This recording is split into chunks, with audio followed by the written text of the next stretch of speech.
Welcome to another episode of Proactive Longevity Academy. I'm here with Dr. John Layke, and we're going to learn about his background and how he got started with stem cells and exosomes and regenerative therapies.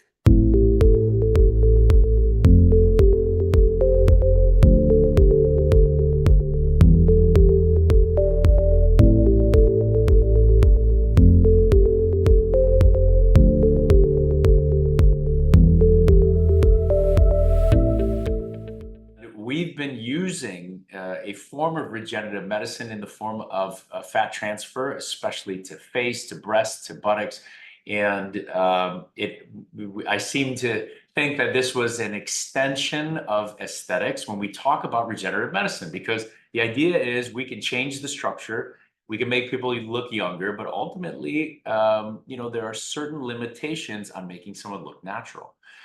And about 6 years ago, was introduced to the concept of regenerative medicine. I had, been familiar with it, but really introduced by people that were close to me that underwent stem cell therapy for different types of treatment.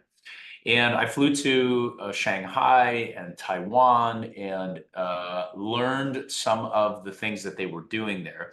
And since then have, flown all over the world to try to find the latest and greatest on these types of regenerative therapies. And as we headed down this path, I have 4 other partners. And what we did is we decided that we were going to try to build a cutting edge longevity and anti-aging center. And so after years of planning and traveling and trying to at least hone in on what it is we wanted to do, we realized that we wanted to treat anti-aging and for longevity. And so we formed the company Proactive Longevity, and we have set up a shop and clinic in Cabo San Lucas at a resort called Diamante Cabo San Lucas. And we are very excited to start using some of the latest and greatest treatments in not only regenerative medicine, which is stem cell and exosome therapies, but also gene editing therapies and some of the new latest and greatest technologies. So stay tuned. Tell me how you started in medicine, and when you were studying medicine, did you know that you were gonna, go down this path, or what was your vision of where you wanted to be? No, the interesting part is when I was in medical school, I actually wanted to be a trauma surgeon. And when I started general surgery residency in Chicago, the very first day when they asked what you wanted to be, of course, my hand went up and I was trauma all the way. And then at about my 3rd year of residency, through a series of different events, I always saw this plastic surgeon that would come to the ICU, and he would take care of all of the facial trauma and, reconstructive procedures for those patients that were involved in trauma. And he was always well-dressed, always had a smile on his face, always told jokes, and the nurses loved him. And I said, you know what? This sounds like the path that I want to take. He took me under his wing, and it was plastic surgery from there.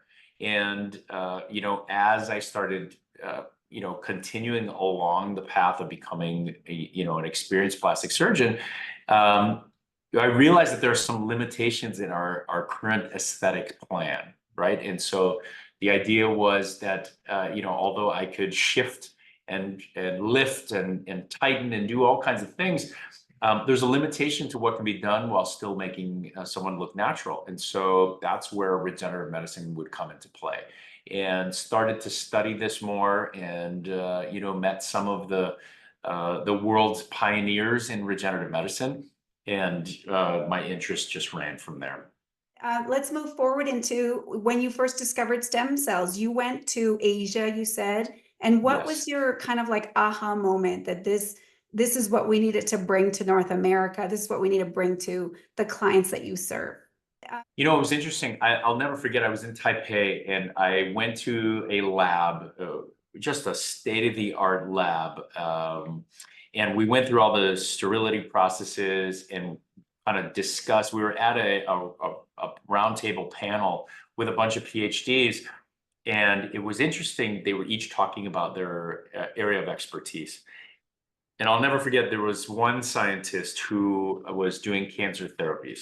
and they were talking about the then, you, we'll say then with very cutting edge technology. Now we know it as immunotherapy, but ultimately, as he was going through talking about what could be done with cancer, it sounded as though he had cured certain cancers. And when I brought that up, I'll never forget because it gave me chills. And he looked me dead in the eye and he said, "Yes, we've cured it." And it was then that I realized the potential of this type of medicine. So I think that, with using these regenerative immunotherapies, I think that essentially and eventually aging will be a thing of the past. Wow, that sounds incredible. And we're going to explore more of that in our different episodes. I can't wait to ask more. And then take me to our current project, which is our clinic in Cabo, and how long that has taken to actually get on, off the ground because of regulation, because this is a science. It's not, it's not like opening a fitness gym, for example. Of So course. tell us a little bit of that story. Yeah, listen, like I, had mentioned, it took us about 6 years to really put the project together and kind of focus in on what our goals were in it, what we were trying to achieve. And we found the location. We had tried pairing with multiple large partners, many of names that you would recognize. And for one reason or the other, something didn't work out. And we decided that we could do this on our own. We had the knowledge, we had the technology, and we had the space. And that trifecta right there allowed us to move forward with the project. And now we broke ground. This was a year ago, and we have put this clinic, the Proactive Longevity Clinic, together.